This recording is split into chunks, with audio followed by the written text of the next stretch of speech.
All right, welcome to The Explainer. Today, we're diving deep into Meta's massive, multi-billion-dollar bet on artificial intelligence. It's a strategy that's really shaking up Silicon Valley, but the public story, it might only be half the picture. Okay, let's just start with the scale of all this, because the numbers are, frankly, staggering. In 2025 alone, the big tech giants are projected to spend a combined $364 billion on AI. What we're seeing here is basically an arms race on a scale we've never seen before. And get this, a massive chunk of that spending, it's coming from just one company. Meta has earmarked up to $72 billion for its AI infrastructure for 2025.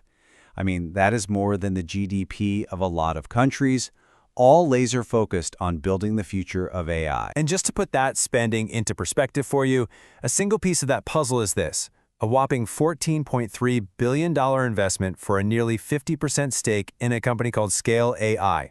Why? Because they're absolutely critical for providing the raw data that you need to train these huge AI models. So you gotta ask, right?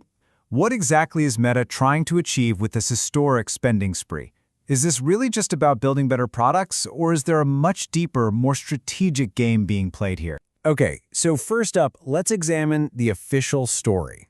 This is the grand vision Mark Zuckerberg is selling to the public, to investors, to all of us. The whole public pitch is built around this one really ambitious concept: personal superintelligence for everyone. The idea is that we'll all have these powerful AI assistants probably baked right into devices like smart glasses that, they get our world and help us navigate it. And, Zuckerberg frames this in a way that's, well, it's pretty utopian. He says it's not about replacing humans, but about empowering them. This AI is supposed to be a tool for your own personal growth, for creativity, and even for helping you be a better friend. And this is where he's being really clever, right? He's deliberately positioning Meta's strategy against his rivals. So while competitors like OpenAI are talking about automating work, and, sparking all those fears of mass unemployment, he's framing his approach as putting the power directly into your hand. I mean, it's a compelling pitch. It's an optimistic vision, for sure. But is this altruistic mission the only thing going on? Or is there a hidden, much more calculated business strategy that's driving these billions and billions of dollars in spending? All right, now let's flip the coin. Let's look at how industry analysts, insiders, and even former employees are reading these moves. Because, well, they see a very different agenda taking shape just behind the curtain. According to the critics, the real strategy, it has nothing to do with personal empowerment. No, instead, it rests on three cold, hard business imperatives: winning the next platform war, protecting the company's giant advertising empire, and actively screwing over its biggest competitors. First, and this is probably the biggest piece of the puzzle, it's about winning the next great computing platform war. See, Meta has always been sort of stuck at the mercy of Apple's and Google's app stores and operating systems. By controlling the next platform, which Zuckerberg is betting will be AI-powered glasses, Meta thinks it can finally break free.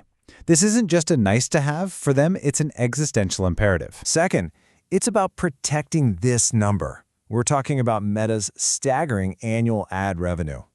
If a competitor, say Google or OpenAI, dominates the AI assistant space, it could pull away all the user attention that currently fuels Meta's $160+ billion ad machine. So this is as much a defensive move as it is an offensive one. And this is where critics really connect the dots back to Meta's core business model. They argue that personal superintelligence is just a fancy new name for the ultimate engagement engine.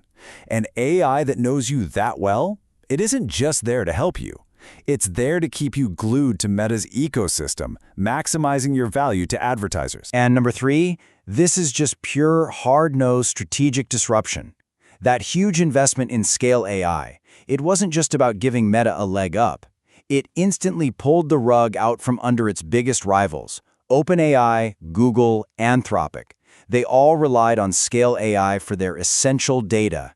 This move didn't just help Meta, it actively created chaos for the competition. But okay, beyond the official story and what the critics think, reports from inside Meta, well, they paint a much more frantic and reactive picture than the calm, confident one we see on the outside. So here's the kicker. According to insiders, this wasn't some grand, long-term strategy at all.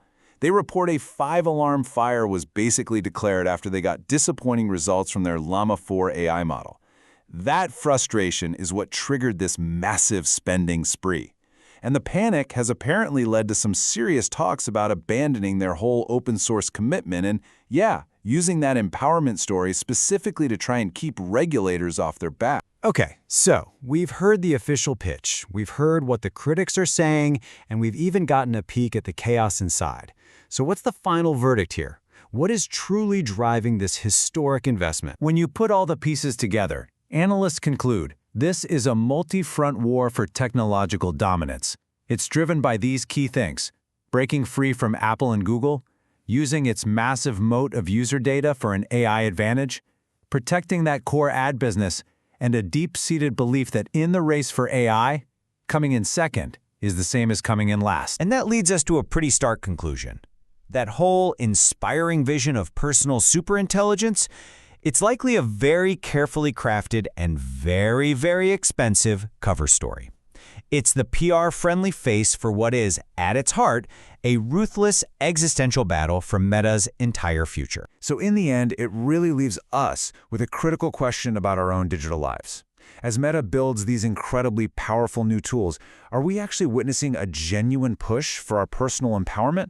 Or are we just the pawns in a much bigger corporate chess game for total platform control?